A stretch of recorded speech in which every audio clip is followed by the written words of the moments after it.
It's not about you. It's not about your goods and services. It's about your prospects, your ideal customers, their pain points, their issues. The more time, energy, and effort you put into that, the more in alignment you're going to be as it pertains to your pricing.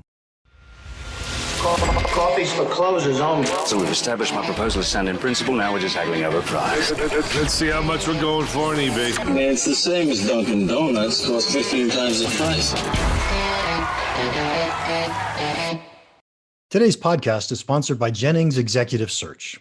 I had a great conversation with John Jennings about the skills needed in different pricing roles. He and I think a lot alike. If you're looking for a new pricing role, or if you're trying to hire just the right pricing person, I strongly suggest you reach out to Jennings Executive Search. They specialize in placing pricing people. Say that 3 times fast.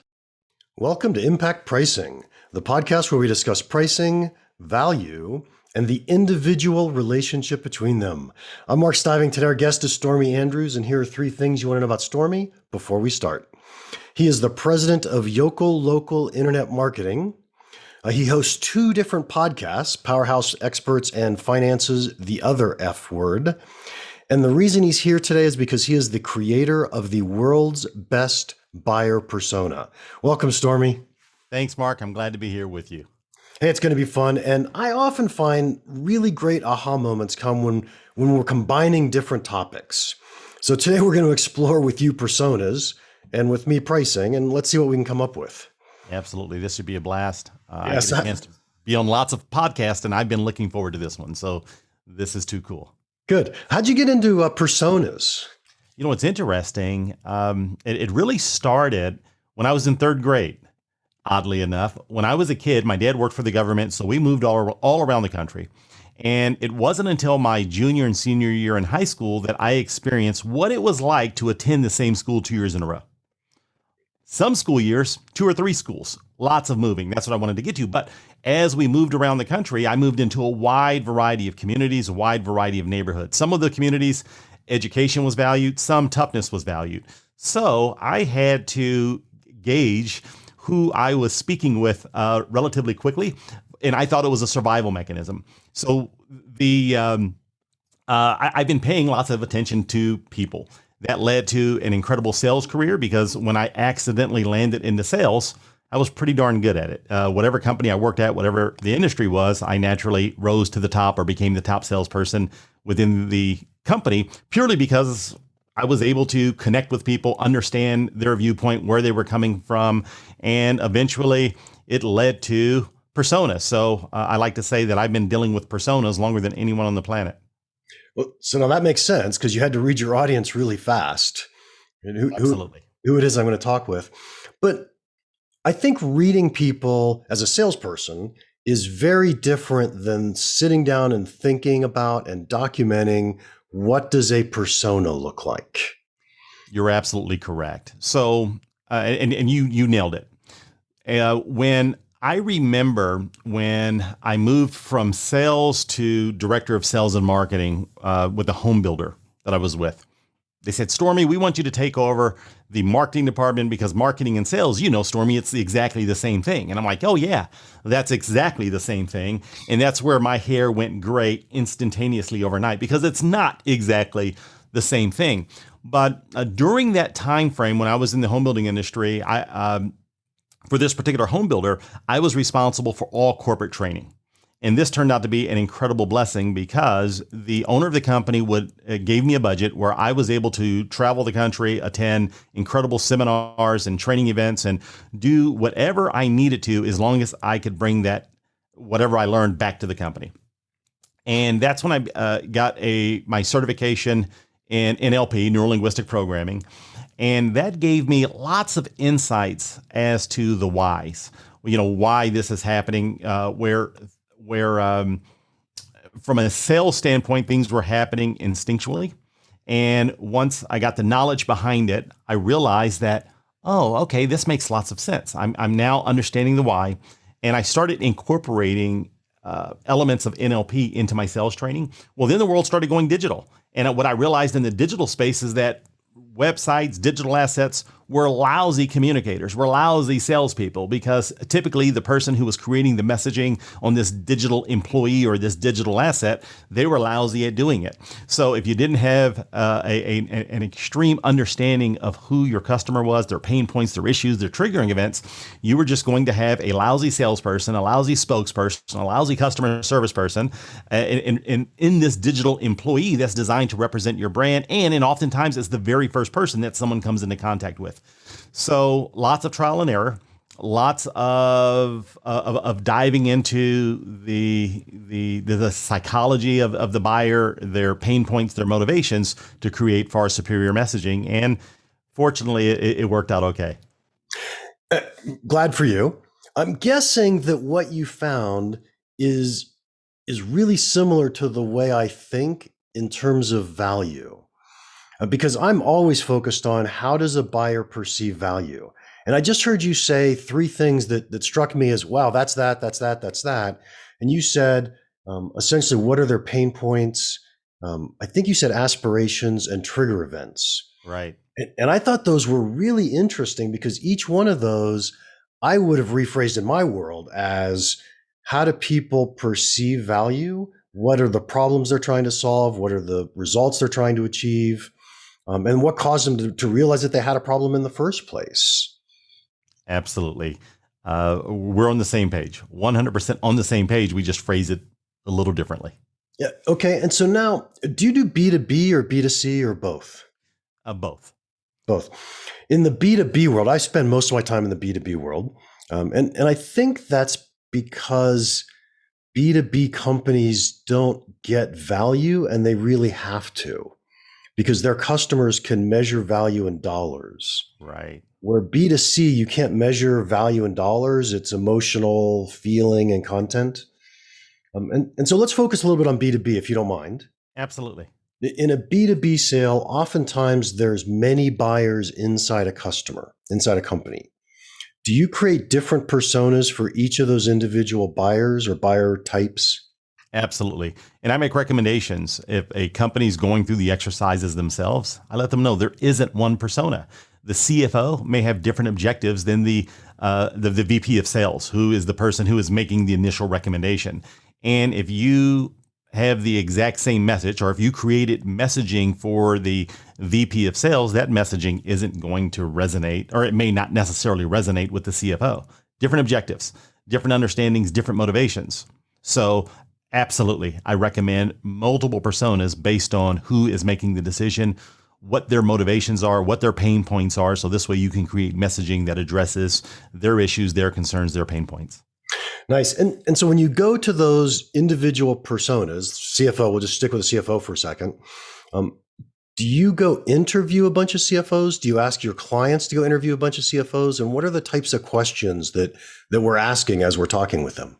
So one of the reasons, for the world's best buyer persona system is anytime you can get a focus group of CFOs, or have the ability of interviewing a CFO or the persona, that is the gold standard. That's where you want to go. But in reality, in the real world, getting those, putting those meetings together, they just don't happen as frequently as they should. The CFO would love to help you, but he's busy. So getting that an hour meeting on the books becomes extremely difficult. So what the world's best buyer persona does is it's really the next best thing when you're not able to have the interview, because it allows you to bring your team together, figure out your best understanding to build this psychological profile when you're not able to have that meeting. Nice. So I do something very similar. I call it a value discovery workshop, because in general, I think that there's this innate understanding of how our customers perceive value, or what the problems are they're trying to solve. But I think the my clients, don't know how to articulate it, and they don't know how to say it in a way that resonates. And so let me use one of my favorite examples, which we've all heard. And I want to hear how you would get to this with your process. Okay. So we've heard Ted Levitt say, nobody wants to buy a drill, they want to buy a hole. Yep. But in truth, nobody wants to buy a hole, they want to hang a picture over the fireplace. Well, in truth, they don't want to hang a picture. They want a good, attractive looking living room. Well, in truth, they don't want an attractive living room. They want their wife to be happy with them so they can go golfing on Saturday. Right. And so there's this long process of things that we're after, and we buy this object. Now, how do we get to, in my world, is how do we get to the value that resonates? But in your world, what is it that you're going for when you think about a persona? So when I think about a persona, one of the things that I'm looking for is the motivation. And we use Maslow's hierarchy of needs as the benchmark for the motivation. In the B2B space, oftentimes I find in most cases, not in all cases, but in many cases, the need that they're looking for is a safety need. This is going to be a person that's making a decision, but they're looking especially in the B2B space, they're looking to make a safe decision, because if they make the wrong decision, they may have warranted or unwarranted fears that their job, their reputation, their career may be on the line. So if you're a new vendor that may have the greatest product, the greatest thing since sliced bread, well, the person who's making the decision needs to make a safe decision.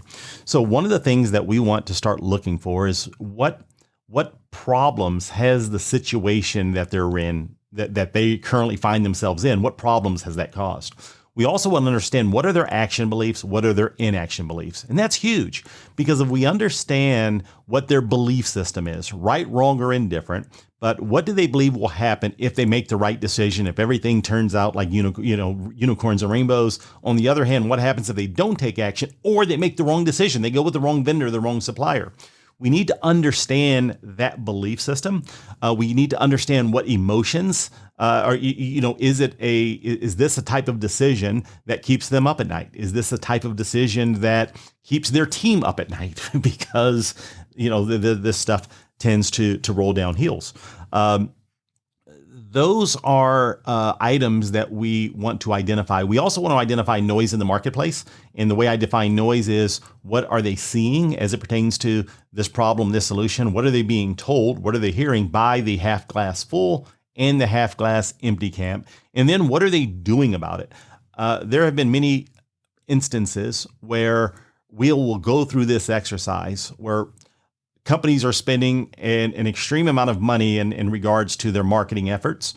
And they're putting when we get to the exercise of what they're doing about it, we find out that they've been putting lots of energy and effort into places where their ideal prospect isn't at. They're not hanging out there. So that turns out to be a futile effort. And then we go into, we want to look at positioning factors where it's a positioning factor that's not a "so what, me too" statement. I'm sure you've run into this when, however you go through this particular exercise, but I run into it frequently when we start diving into the positioning factors, where they just have a lot of, many organizations have a lot of "so what, me too" statements where, like, we care. Well, do your competitors advertise that they don't care? Can you defend the position, and is the position unique? And oftentimes as we go through that exercise, we can spend an entire day just on positioning factors, because we have to have unique positioning factors that are designed to resonate with someone, not everyone. And if we can align those positioning factors, put them in alignment with the belief systems, the motivations of their ideal prospects, they're going to be in a better shape. Does that make sense? Oh God, I love the "so what, me too" statements. I think those are phenomenal. And I hear them all the time. There's no doubt. Right. And what I also love is that people often give you, maybe it's not a "so what, me too." Maybe it's just a "so what," but people are giving you the, "oh, we've got the best blah, blah, blah." It doesn't matter what it is. And you're like, well, but who cares? Right. Who cares? It just doesn't matter. So, okay. I love the way you're doing this. There are lots of things you're putting in a buyer persona that I can't put my head around. How does that influence my pricing? But I'm sure it influences my marketing, right? There's no doubt in my mind. Right. How do you put anything like willingness to pay in your buyer persona? Is there any way we're capturing how important this problem is to this persona relative to another persona? So there is a section that we call our TINB, which stands for "there is no B." So the exercise that we go through, and we build it in a pyramid. So the bottom of the pyramid is an A equals B provider. So from a prospect standpoint, if I perceive you as an A equals B provider, it all comes down to price. Whoever has the lower price wins because I see no difference between the two of you. The next step up on the pyramid is an A is greater than B provider, meaning that I see more value in your goods and services, which means there's not as much pressure on the pricing. That particular prospect values your value that you bring to the table instead of price. Then the top of the pyramid is the TINB. There is no B. So don't get me wrong, pricing may have a bearing on the situation, but that is a consideration that's much further down the wrong. You are someone, in their eyes, that there is no B. When it comes to the goods and services that you provide, there simply is no B. So even though it's indirectly tied to pricing isn't part of the equation, but it's about providing value. It's about providing an experience. It's about providing a deliverable that is far superior than that of the competition. Even if it's the same product, then it comes down to the experience. How do you take your experience to the next level to where there is no B in that person's eyes? And when that happens, they're not concerned about price. You shouldn't be concerned about price. You have to be, that's not the number one driver, because the problem with pricing is it's a race to the bottom. And over a period of time, there's always going to be a bigger, badder player that can come in that's in a position where they can have extremely low margins, and that puts you out of business, or it puts you in a position to where you've got to do a lot more work for the same revenue. So it's about, when we get into that positioning in the marketplace, we can find that market gap that sets us up, that sets the users of the world's best buyer persona, that sets them apart from their competitors. They market on that unique positioning that they have within the market, and that becomes their value proposition. That can become their TINB, where pricing isn't the number one driver. Yep. I dearly loved what you just said, and I'm going to re-say what you said in words that I would normally use. Okay, perfect. I'd love it. Okay. There is no B is the same thing as saying they're making a will I decision and not making a which one decision. Absolutely. A is greater than B is saying they're making a which one decision, and we're looking at the differentiation between the two, and we get paid for however we're better, or what the value is we deliver that's better than our competitors. And then A equals B, I think of that as a commodity, and I have this line or this strong belief, and I hope you agree and back this up, and that is, if you think you're selling a commodity, you should get out of that business completely. Absolutely. Because everybody can find a way to differentiate something. So I agree wholeheartedly, and I love the way you say it. Well, it's different language, right? It's just the way we look at it. Now, so I want to go to there is no B. I love that concept. There is no B. Are we thinking that inside a company, I've got, let's just say, 3 different personas. One persona might have a there is no B, and another persona might not. Or one persona might have one thing that's a there is no B, and another persona might have some other driver of there is no B. Absolutely. Remember, we're building personas for the various decision makers. So the persona that we build for the CFO is going to be different than the persona for the director of sales, right? And there is, TINB proposition will be completely different. And so the questions that we go through when we're building out the TINB, we're asking the customer experience, what makes your customer experience unique? That's the first question in the TINB. Another question is, why would they want to repeat this experience again? What makes your experience unique? Because we are in an experiential economy. Why should they believe that they can't get this type of experience anywhere else? That makes a world of difference. Maybe, why would they want to tell others about the experience? Even if they won't tell their competitors about it, why would they want to, right? What sets you apart? And then willing to pay for it. Why should they be willing or have and willing is not even a strong enough word. It's really more of the desire to pay for it, because it's something that they don't want to, that they believe that the value that your goods and services are going to bring to the table far outweigh the investment. So there's a desire to pay for it. So when we're building out that TINB proposition, those are the questions that we're dissecting. And we're going to build a TINB for each of the players involved. So if you're in a scenario in a B2B, if there's, there's usually the person that is, the person that's gathering the information, who's gathering the information to bring the solutions to the table. Their motivations are going to be totally different than the CFO. So if you know this going in, what if we build a persona where we build resources for that, the initial influencer, and then we create a packet. If we know what the CFO is, we can build a packet that they can download and give to the CFO that addresses their problems, their issues, their concerns, their motivations. That makes the world, or at least that it's designed to speed up the sales process and make for a much smoother sales process. Right. And it makes that influencer look good because he's giving the information to the CFO that the CFO really wants. Absolutely. And remember, the influencer is a safety need. They want to make a safe decision. If they come to the table with something that is irrelevant or just seems out of place, that's not a good place to be in. And chances are they've got to do 150 hours worth of work in 40 hours, right? In 30 hours. So the easier we can make it for the influencer, the better position we're in, because we're making it easy for that influencer to pass us on up the ladder. Okay, you've gotten me excited here, Stormie. Now I got to ask the really hard question. Do you believe there is a TINB for every persona product combination? Do I believe there is a TINB for every product persona combination? Well, if we're dealing with 50-cent widgets, maybe not, but in the B2B space, absolutely.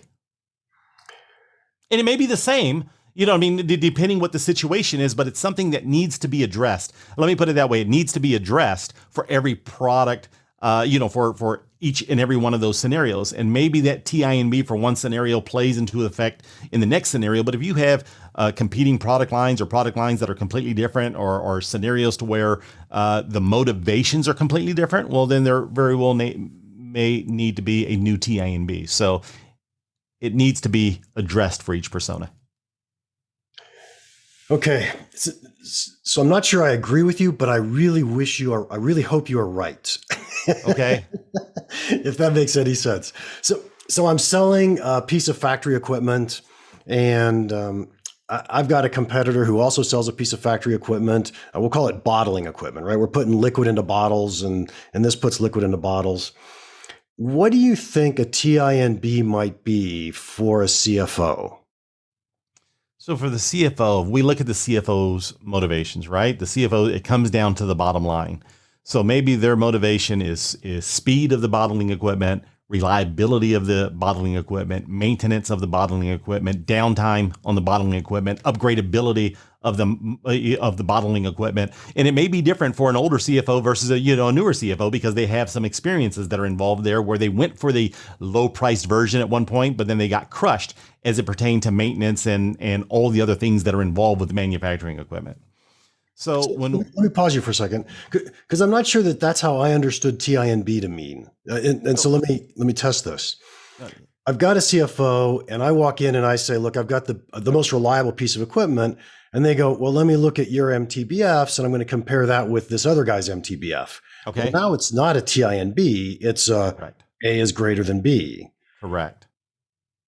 So then, let me re-clarify that, because those are just some of the pain points that we work through as we're putting the TINB together. So what is it about the experience? Because there's two different providers, and let's say on paper, it looks exactly the same, right? What is the process of getting the machinery delivered, installed, and the after the sale service, between the two companies? What processes are in place to give that CFO, lack of better words, the warm and fuzzy that going with this particular provider is the right decision, irrespective of price, because the solutions that they're bringing to the table are going to give, it's going to meet the objectives for the bottom line, but it's also going to give that CEO that going back to safety, he's the one that's making the final decision, right? In many cases. So what can give him the assurances, him or her, the assurances that they're looking for, that this is not only the right solution provider, but the absolute solution provider. And those are things that typically we'd have to go through and within that space and work through it in regards to the deliverables that the company is able to deliver. So if we take cars as the example, Okay. I drive a Tesla, and I used to be a Lexus person prior to Tesla. And they're both cars. They're both designed to get me, point A to point B. But after owning a Tesla, I can never see myself going back to a traditional old school, a traditional car manufacturer. Not that they're bad, but experiencing over the air updates, having a car that has more features today than it did when I bought it, which is pretty incredible.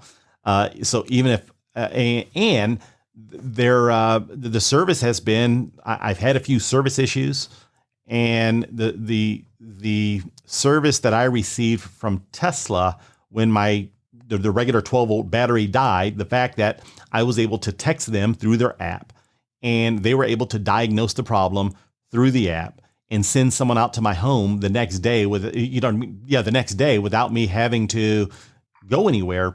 That's a pretty incredible TINB experience. That's something that Lexus, that's who I used to be with, that I was a diehard for 20 plus years, just can't compete with. It's on a different level. So I feel that that Tesla is, and remember this is B2C obviously, but it's a very, very safe decision for me to make on all aspects. Yes. And so I would rephrase everything you just said. Okay. As in the world of Tesla, you have found a series of products or features or capabilities that you trust and love. Yep. And you don't know that they exist anywhere else. So Correct. Why not just stick with Tesla? Because I've heard Audi is going all electric for everything. And why wouldn't you go try Audi's, automatic upgrades over the air and blah, blah, blah, right? So they may very well have all that. You just don't know that. And so you believe that this is what you get, and you're going to stick with Tesla. Right. And by the way, there's nothing wrong with those decisions. Absolutely. Right. Right. It's just the way to think about,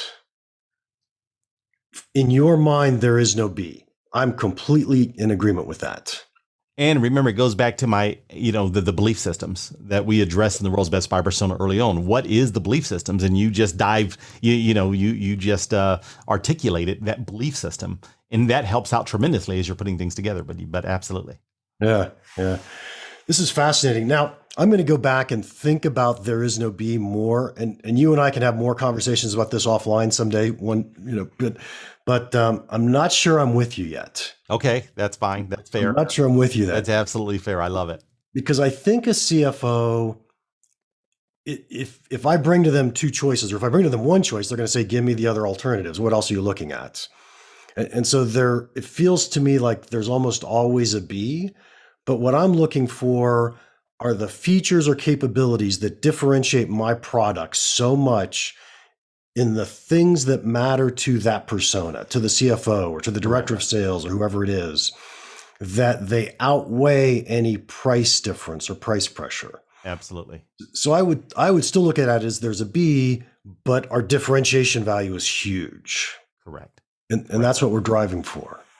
So, but I love the concept. There is no B. Absolutely love it.